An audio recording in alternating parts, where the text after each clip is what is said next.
I need to do a couple of things before we get in the message this morning. Let me get my remote going here. First thing we need to do is our offering.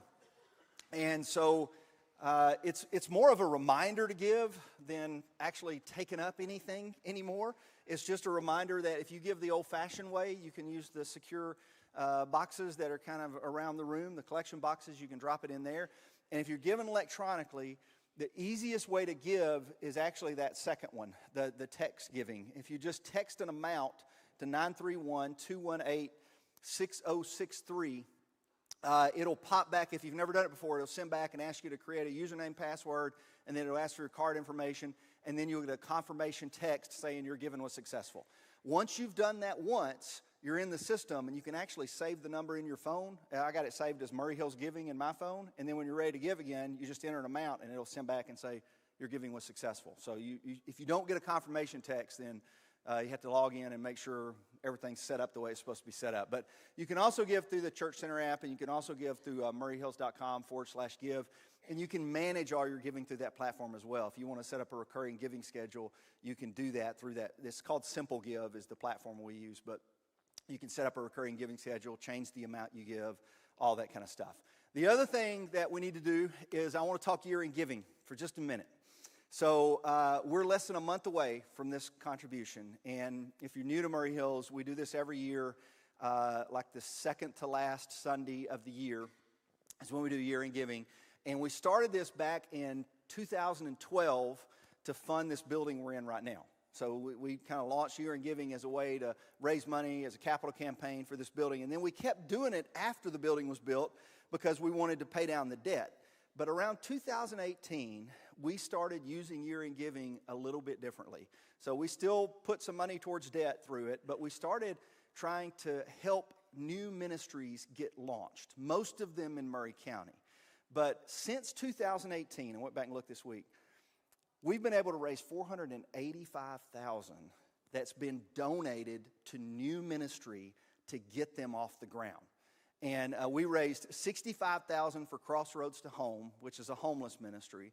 We raised $55,000 for Pay Grace Forward, which is a ministry for people struggling with the kind of the payday lending trap and financial problems. And so that Pay Grace Forward, we got them started. We raised $60,000 for the church in Burrell Boom, Belize. And I get pictures every week of what's going on with the construction there. It took a while because of COVID, but once all that, everything kind of reopened in Belize. So we had all the construction pictures going on. So $60,000 for that. That houses our Dream 514 education ministry. So when you buy coffee here, that's where all that goes. It goes to help educate kids in Belize. And then we raised $300,000 last year, the largest contribution we've ever had for Hope Center Columbia. And we just distributed the last of that money this week. So they've got the full $3,000 that we raised last December. And so that's nearly $500,000 that we have raised that goes to entities that we don't control. These are not our ministries. Like, we're just giving this money saying, you guys are trying to help people in need. We want to help you help people in need. And I had a conversation with somebody, it was Con Verales.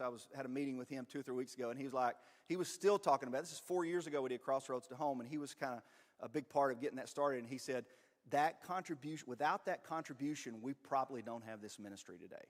Like, that contribution changed the direction of this organization. I know that's true for Pay Grace Forward because I was on the board of directors at the time we did that one. And I'm like, without that contribution, Pay Grace Forward doesn't exist. And they just hired a full-time executive director. So things continue to progress with Pay Grace Forward. So they're life-changing, organization-changing contributions. And that's why I love planning Year in Giving, because it's one of the things that I love about this church is we take a significant portion of what we get in offerings and try to get it back, for the city, for Belize. That's what that's all about. So we try to get that infused into the community. Let me talk about this year. If you've driven up Highway 31 in Spring Hill, you've probably seen this sign, the Well Outreach. It is a food pantry that was established by Wellspring Christian Church. They started about the same time we started. Andy Huddleston's the pastor there. And this is a food pantry that has been going, it's existed in Spring Hill for 20 years maybe. I'm not exactly sure of the time. But they originally were just serving families in Spring Hill.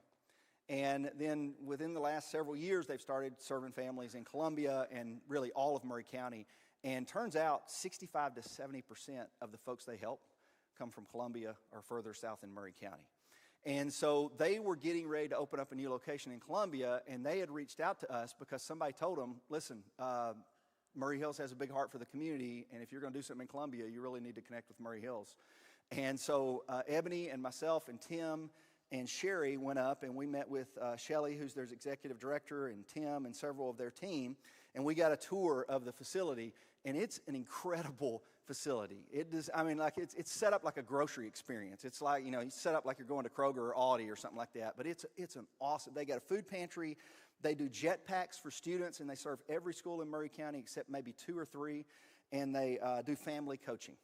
And so it's really well run, really organized, and Shelly just said, hey, we would like to move to Columbia because most of the families we serve are in Columbia, and so we'd like to open a second location in Columbia, and we're just trying to make connections with people down in Columbia.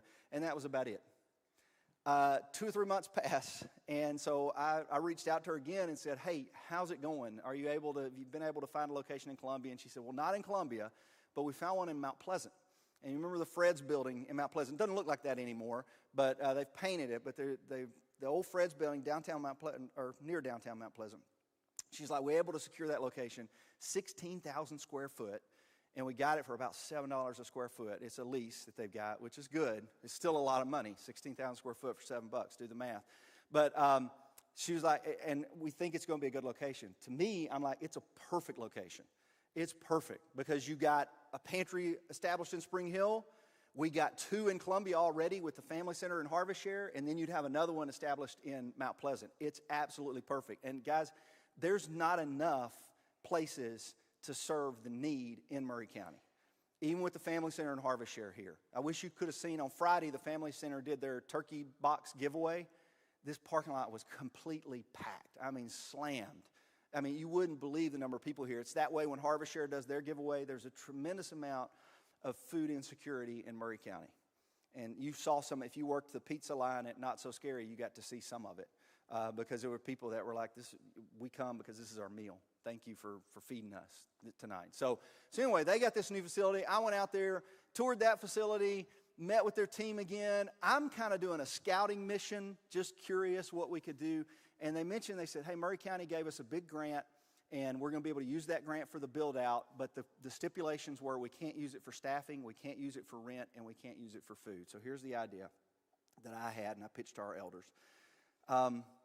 What if we covered their rent for the first year?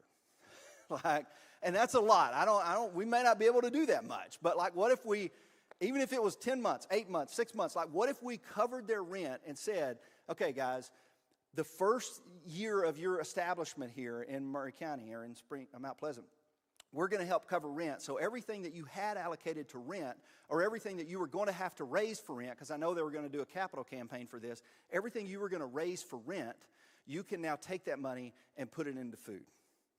And so, how many families could be served if you didn't have a rent expense in your first year? How strong would it make that organization to not have a rent expense in the first year? How many jetpacks could they do? Now, I do not know the numbers for that yet, but I'm going to find out, and I'm going to tell you next week exactly how many families that would be. But I just wanted you to know that this is coming. The contribution is going to be on December 17th. The Well Outreach already knows that we're working on that. Their staff is going to start working with our staff, and they'll be coming and telling us more about it and setting up a table and letting you know kind of what's going on. But I'm excited about the possibilities here. I'm hoping we get enough to cover their needs and our needs, because we do have some needs in the church. But our elders said, let's take care of the city before we take care of the church. We're for the city. This is our mission. This is who we are. We are for the city. Let's do something big and kind of change this organization's trajectory. So that's the plan for Year in Giving. So I wanted to introduce it to you today, and I'll be talking a whole lot more about it in the coming weeks. But that contribution's coming up really soon. So, all right, we need to jump into the message. Let me find where I am here. Mark 14. So if you got a Bible with you, turn it to Mark 14. I'm going to skip the first story, which is it's a pretty powerful story about Jesus being anointed at Bethany. Remember, Bethany's just outside of Jerusalem. We're in the last week of Jesus' life here in Mark 14. He's in Jerusalem. Jesus is anointed by a woman with a very expensive jar of perfume. And she's criticized for it by some of the disciples are criticizing her as well. Jesus defends her, and it's all kind of further confirmation that Jesus is the Messiah. So everything done in Jerusalem, this is what I think is important for today's message. Everything Jesus does in Jerusalem in the last week of his life is intentional and on purpose. So it's all meant to communicate a message that they don't necessarily see in the moment, but they will see when they go back. After the death, burial, and resurrection, they'll be putting the pieces together and go, oh, that's what he meant. That's what he meant by the cleansing of the temple. That's what he meant by the cursing of the fig tree. That's what he meant when he said the woman had done this great service to him. Like they'll piece all this together later. So everything is intentional, including the story that we're going to look at today. And so we're going to start in verse 12. We're going to be starting in Mark chapter 14, verse 12. But I do need to ask a question first. I forgot about this. The question is this. What is the weirdest thing that we do in church? And don't answer it out loud, please. Just think of it. Just think of it real quick. Like, what is the weirdest thing? And I'm talking about us, like at Murray Hills. And if you're new, this is going to be an easy question to answer because you've already thought about it. You're like, oh, I know exactly. The first Sunday we were here, like, what is that? Okay, but if you've been here a while, this is harder because you're used to it. And you know, when you get used to something, you kind of don't realize how weird it is. You've got some Thanksgiving traditions at your house that are weird, that you don't think are weird because you're used to them. But if you invite somebody to your house, they'll be like, this is kind of odd. You know, this is kind of weird. So it's Christmas too. So what's the weirdest thing? This is a question we actually ask a lot in staff meeting. Like we have a regular conversation in staff meeting about what do we do that's weird on Sundays. And the reason we have it is because we want to be a church for the unchurched. We want to be a church where people who don't go to church feel comfortable coming here. Like even if you've never been to church or you hadn't been to church in a long time, you know, you feel comfortable coming. Like I feel comfortable here. I feel like I'm welcomed here, and I feel like I can learn about Jesus here. And so our staff are always asking the question, okay, what do we do that's weird? That either A, we need to stop doing, or B, we need to explain every time we do it because it's weird. And even if you've been in church a long time, it still happens. They're awkward. You ever been to another, like you're used to one particular church service or style or one particular denomination style, and then you go visit another one? Like have you ever been to a Catholic Mass? Or have you ever been to like an Anglican Eucharist service? Or, you know, I went to a Christmas Eve service. I went to a midnight Christmas Eve service about 10 years ago at St. Peter's. I loved it. I felt awkward the whole time, but I loved it. And like, you know, when they're taking, you know, the communion, I'm like, am I supposed to go? I'm reading the bulletin. Am I allowed? You know, what am I? Because it's just weird. I'm not used to it. I went, and it happens in any setting. I went to Zion Christian last week. We had a signing for softball, and it was right after chapel. And so I didn't know, but I got there early, and I got to participate in chapel. And so they said, everybody stand up. We're in the bleachers. You know, I stand up, and they put the words on the screen, and they start singing the songs, and never heard that song in my life. I don't, and I was trying to kind of pick up the tune, and I was trying to go back and think. I never heard that song before. And I started feeling awkward because there were people beside me. Now, one of them was Matt White, and Matt White knows me. It's no big deal. But the other one was like, what does she think? You know, she's probably looking going, isn't he a pastor? Why is he not singing? Why is he not worshiping God in this? You know, like I started, so I thought, well, maybe I'll jump in there. But it was low enough in the gym, like if I jumped in there and I sang it out of tune, well, everybody was going to hear. Like everybody was going to know. And so I just kind of stood there awkwardly going, you know, and so it happens. I mean, that happens here, right? It probably happened this morning, right? It probably happened. First song, you were probably like, I don't know what this is. I don't know what I'm supposed to be doing. So, I mean, it happens. But that's not the weirdest thing we do. Singing, there's not many places that we go anymore on a weekly basis that we stand together with a group of people and all sing. That just don't happen much, right? It happens at concerts, but not every week. But singing's not the weirdest thing. The kids' dismissal, that's kind of odd. We do that differently than most churches, right? Most churches, especially larger churches, we usually have the kids' ministry going on at the same time as worship. And we decided about 10 years ago, we understand why you've got kids-specific ministry, but we also understand that it's good for kids to be in worship with their families, so we're going to try to do both. We want them to be in worship with their families, and then when I get up to preach, I'm not speaking towards them, so we want them to hear some kind of age-specific teaching, so we do both. That's weird. That's not the weirdest thing we do. Here's the weirdest thing we do. Communion. I mean, if you've never, if when we don't explain it, and sometimes we don't, but when we don't explain it, we just put that slide on the screen, somebody comes up, shares a few words, maybe reads a scripture, says a prayer, and then everybody gets up to leave. Right? I mean, that's what you're thinking. If it's your first time here, you're like, where is everybody going? I thought we were taking communion. Like, what did they say? Why is everybody scattering? Because we take it around tables. And that's weird. I mean, it's at least different than most churches I've been to. You either take it seated and somebody brings the tray to you. The trays that are on these tables, they bring and pass the trays and you take it while you're seated. Or if you kind of a more liturgical church, you go up to the altar and kneel, and the priest or the pastor takes the bread and dips it into the wine or the juice and gives you the bread. You know, that's, or you take it and dip it in. But I mean, that's most of the ways I've seen it. You don't usually see it around tables. We invite everybody to get up, go to a table, and take communion. But even that's not the weirdest part. The weirdest part, and this is, if you're used to church, you gotta think differently right here. The weirdest part is the communion itself. Okay? I want you to think. You go up and you take this tiny piece of cracker and this tiny little cup of juice, and you eat it, and you go back to your seat. Why? What is that? Why do we do that? What does this mean? Am I supposed to take it? Am I allowed to take it? Do I have to be baptized before I take it? Do I have to be a member of this church before I take it? Am I supposed to feel anything when I take it? Can my kids take it? Is there a certain way that I'm supposed to take it? Like, am I supposed to cross myself? Am I supposed to dip the bread into the juice? Is it juice or is it wine? What's in the cup? You know, who's prepared this? There's all kind of questions about communion. It's one, like, from a perspective of, if you're coming with no Christian background whatsoever, it's an odd ritual that we do. We take this, and we do it every Sunday at this church. So it's an odd thing that we do. So why do we take it, and what does it mean? That's what Mark 12 is about. 14, excuse me. That's what Mark 14 is about. Why do we take it, and what does it mean? So let's start reading in verse 12, and I'm going to give you the context. Now, if you've been taking communion your whole life, this is a refresher course.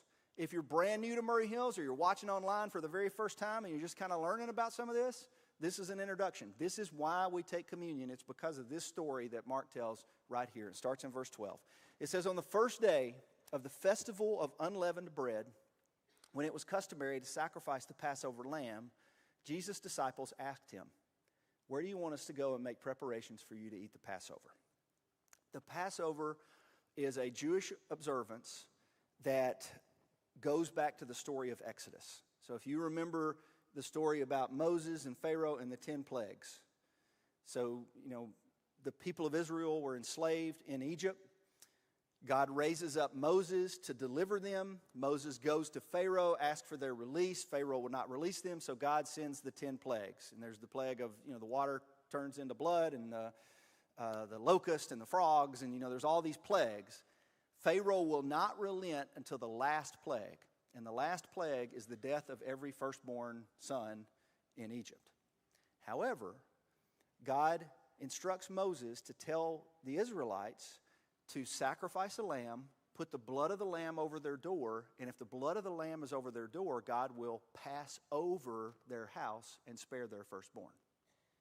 So the Jewish people remember this every year as an observance of God's deliverance for his people. This is God's deliverance for his people. And it's a multi-day observance. In the first day, there's the sacrifice of the lamb. And when they have the meal, the lamb would be part of the meal.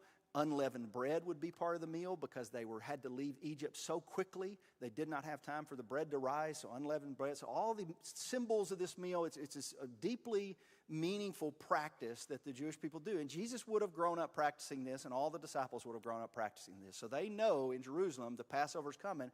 They know they're going to be observing the Passover. There would have been, you know, unleavened bread, lamb, bitter herbs, and wine would have all been part of the Passover celebration. So they know it's coming. And Jesus tells them, you know, that they ask him, you know, where are we going to take the Passover?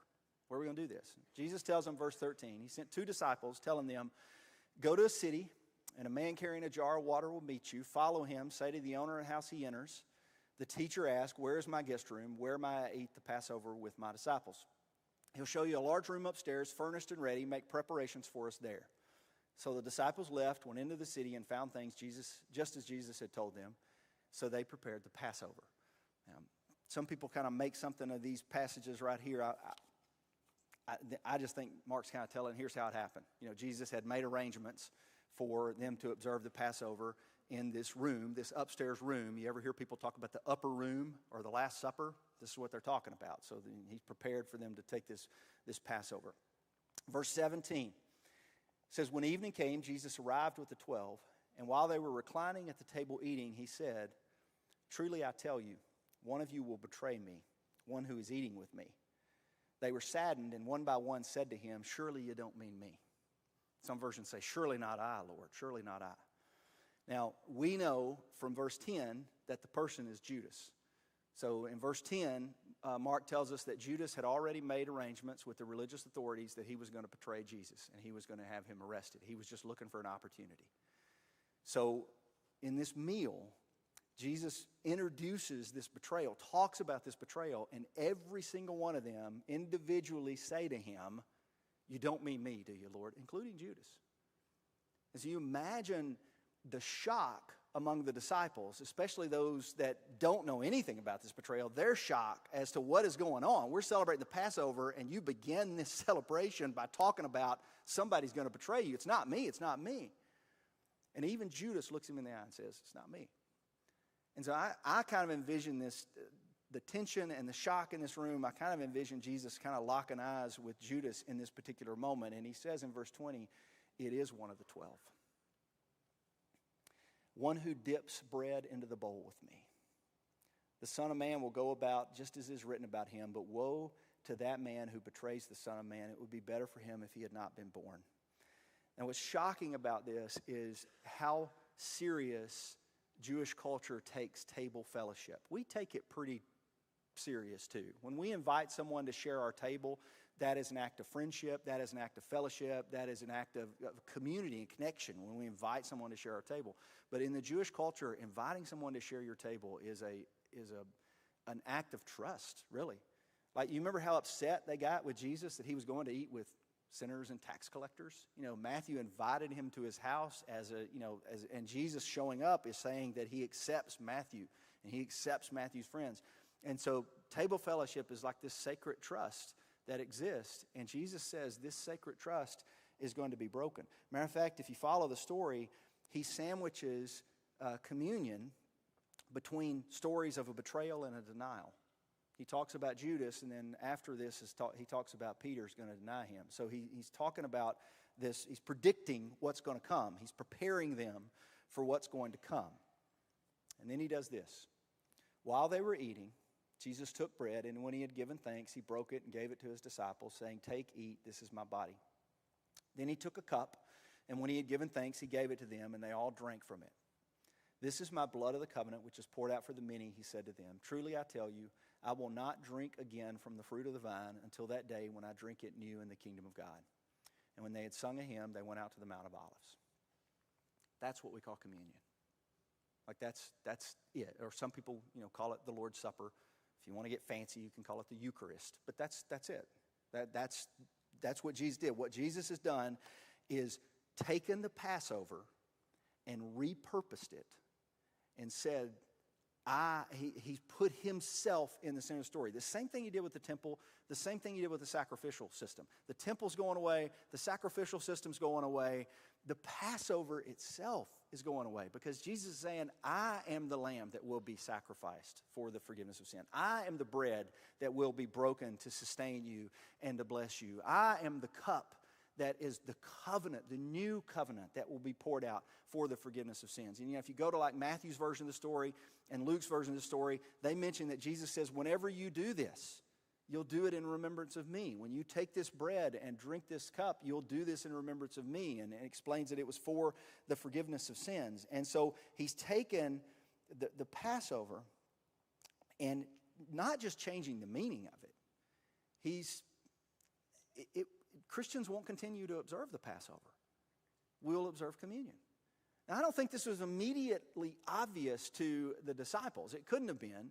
But after the death and burial and resurrection, it will come to mean something different, because Jesus, the Passover would have included the breaking of the bread. Somebody would have stood up and broke the bread, and it represents blessing and it represents sustenance.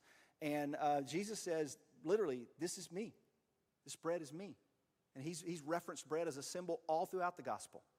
And this is me. This is my body. This is what will be broken for you. And the covenant, the new covenant, this is me. This is the blood that will be poured out for you.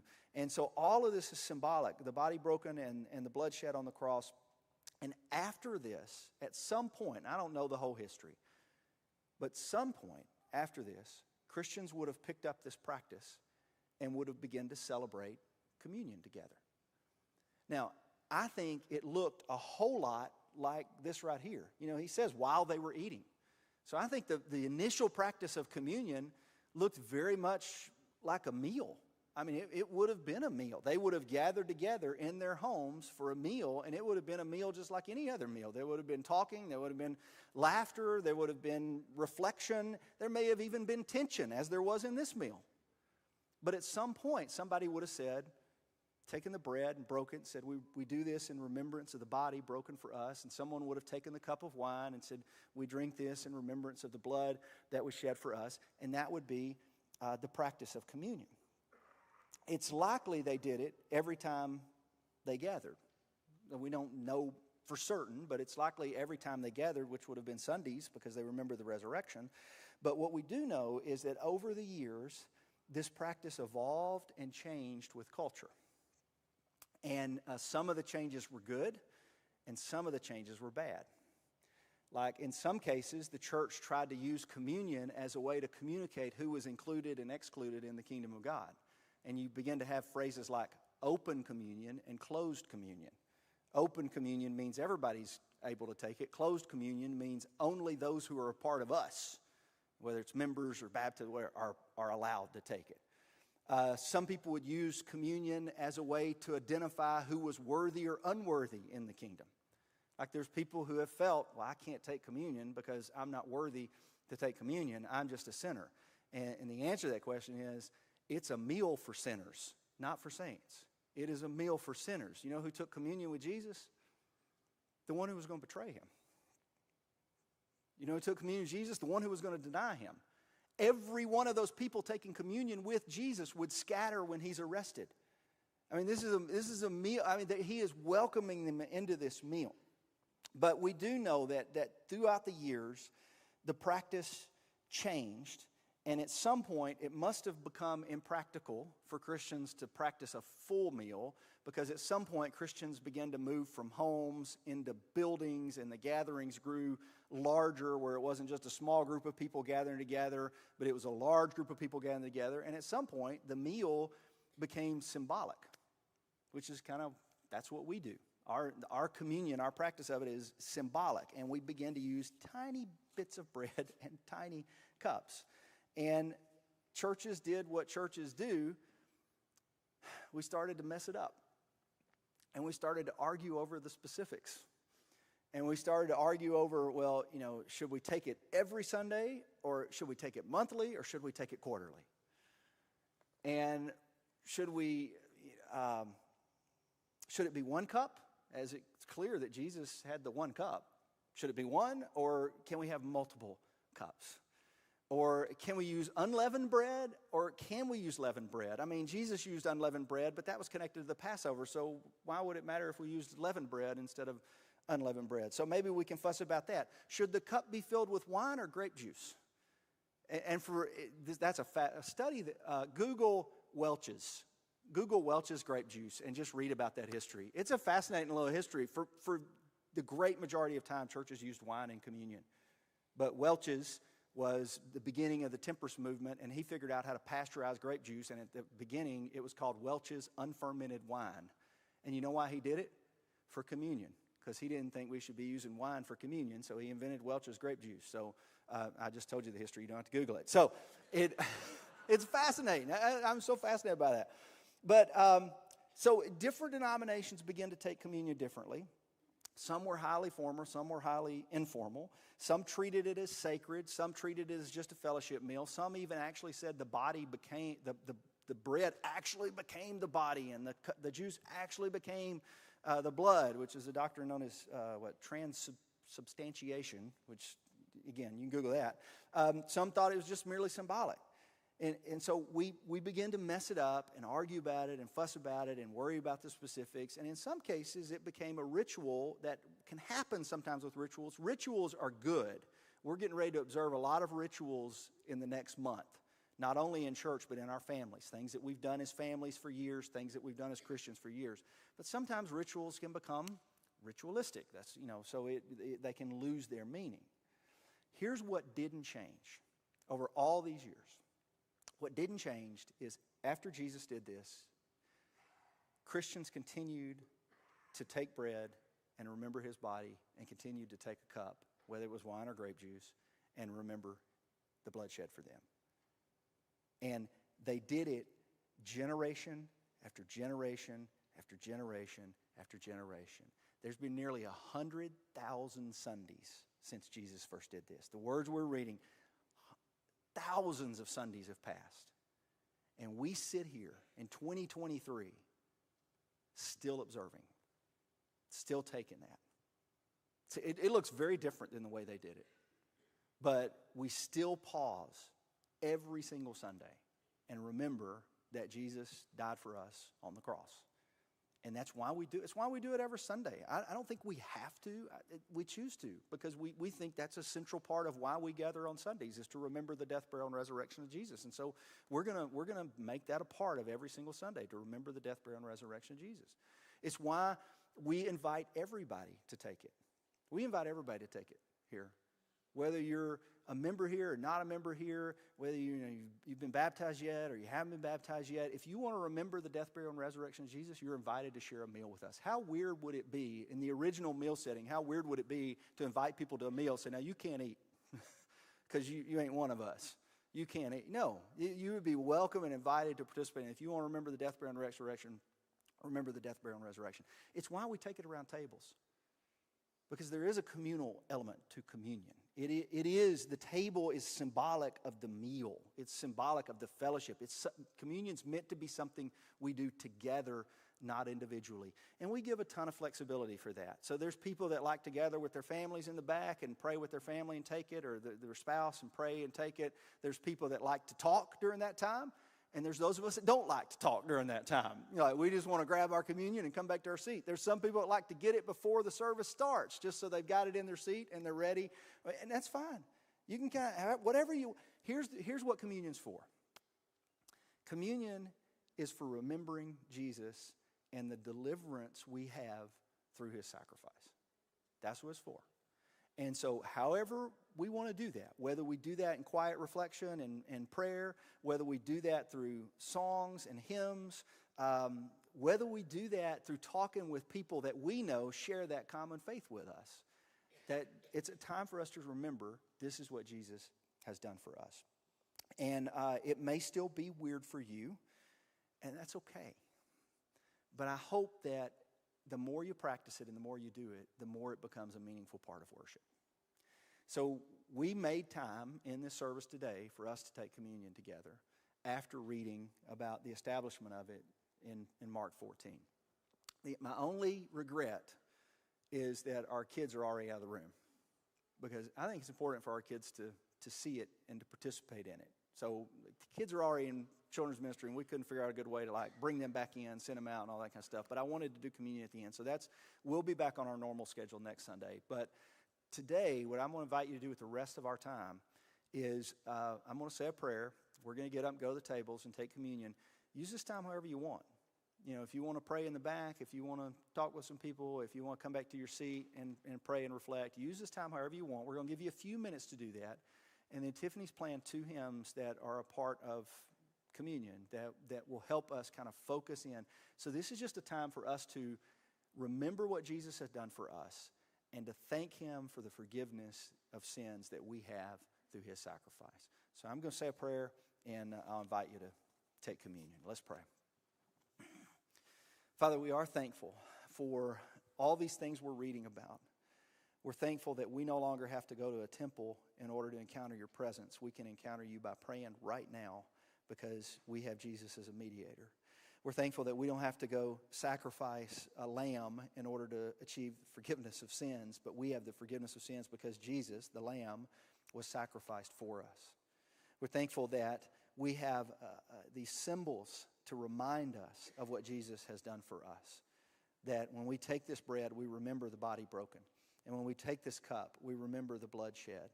And we continue to do this so that generation after generation after generation, people will know what you have done for us. So God, as we do this today for the 100th, 1000th time together as a family, go with us, and may we do this in remembrance of your Son, Jesus. It's in his name we pray these things. Amen. You can take communion now.